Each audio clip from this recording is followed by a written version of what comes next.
Every single day, the Pope lives a life of great responsibility, calm discipline, and deep faith. He is not just the leader of the Catholic Church, but also a spiritual father to over 1 billion people around the world. His daily routine is not filled with luxury or grand events, but with moments of prayer, reflection, service, and leadership. Let's walk through 10 important things the Pope does every day, giving us a rare look into how he lives and works. Each day for the Pope starts very early. Morning prayer is the first and most important moment. Pope Francis wakes up around 4:30 a.m. to begin his day in silent prayer and meditation. This time is quiet and private, and it helps him focus his thoughts and heart on God. Many popes before him also started their days this way. Pope Benedict XVI prayed the Liturgy of the Hours and read spiritual texts.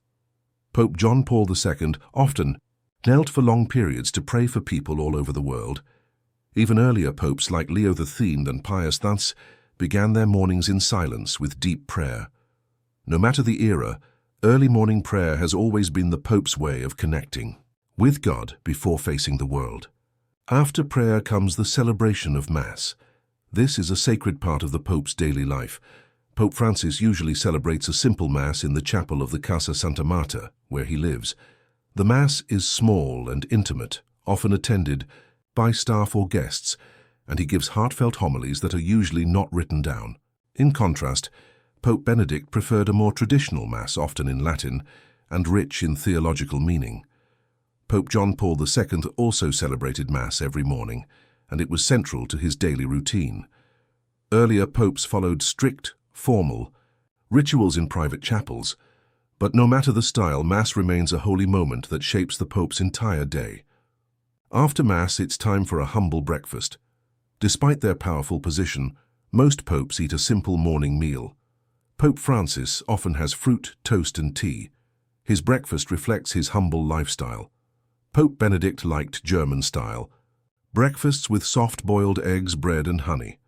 Pope John Paul II had a light breakfast of tea and Polish bread. Older popes like Leo III started with fruit, bread, and hot drinks. These meals are never grand or fancy. They are simple, healthy, and remind us that the Pope lives with discipline and moderation. After breakfast, the Pope begins his workday with meetings. He meets with his advisors to talk about important matters in the Church. These meetings are held in private rooms within the Vatican and may include his Secretary of State or the heads of major church departments. They discuss global issues, theological matters, and church governance. For example, under Pope Francis, advisors have debated big issues like divorce, remarriage, and climate change. These meetings are serious and help the Pope make major decisions. Sometimes the results of these talks lead to official letters, new rules, or public speeches. Although the Pope listens and reflects, he always has the final say. Another important part of the Pope's day is receiving visitors. The Pope welcomes different kinds of guests. On Wednesdays, he holds a general audience where thousands gather in St. Peter's Square or Paul VI Hall to listen to his message. People get free tickets for these events, and they go through security to meet him. Besides public events, the Pope also holds private audiences for bishops, world leaders, or special guests. These visits happen in the Apostolic Palace and follow strict rules. Sometimes presidents or kings visit the Pope and they exchange gifts and have formal talks. Whether it's a large crowd or a private visitor, the Pope treats each meeting with warmth and respect. Every day, the Pope also reviews important documents. He receives many letters, proposals, and reports from across the world. These documents come from Vatican departments, bishops, and sometimes ordinary people. While his staff helps organize and filter these papers, the Pope personally reads and approves the most important ones. If the document is about church teachings or rules, the Pope reads it carefully to make sure it matches the Church's beliefs.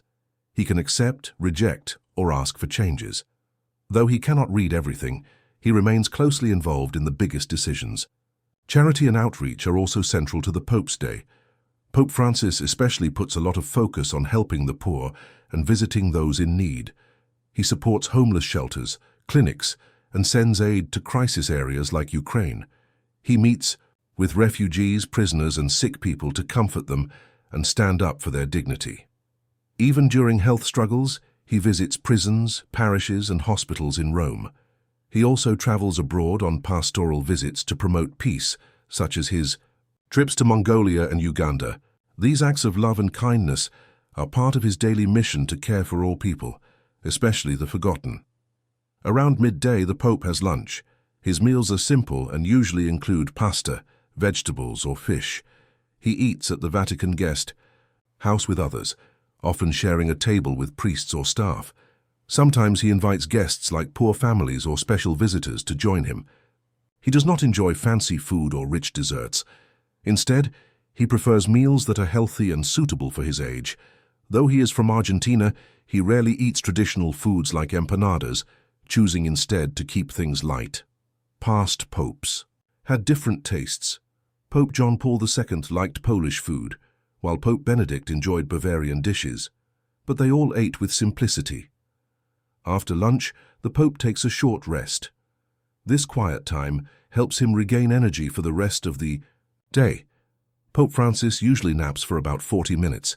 In his culture, this is called a siesta and is a common part of daily life. Other popes like John XXIII and John Paul II also took time after lunch to rest or reflect. Even if they didn't nap, they spent time in quiet prayer or reading. This break is a small but helpful part of their daily rhythm. Finally, the day ends with a calm bedtime routine. Pope Francis goes to his room by 9 p.m., reads for a while, says his prayers, and tries to sleep by 10 p.m. He gets around 6 hours of sleep. John Paul II would stay up until 11 p.m. and often sang a hymn before bed. He would look out the window, bless the city of Rome, and make the sign of the cross. Pope Pius VI had a very simple routine. He once said, "It's your world, God. I'm going to bed."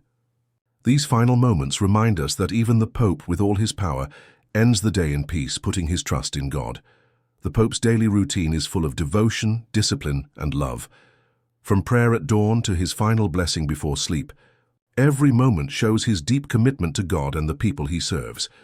His life might seem quiet on the surface, but it holds a powerful message, leading the world through humility, care, and faith.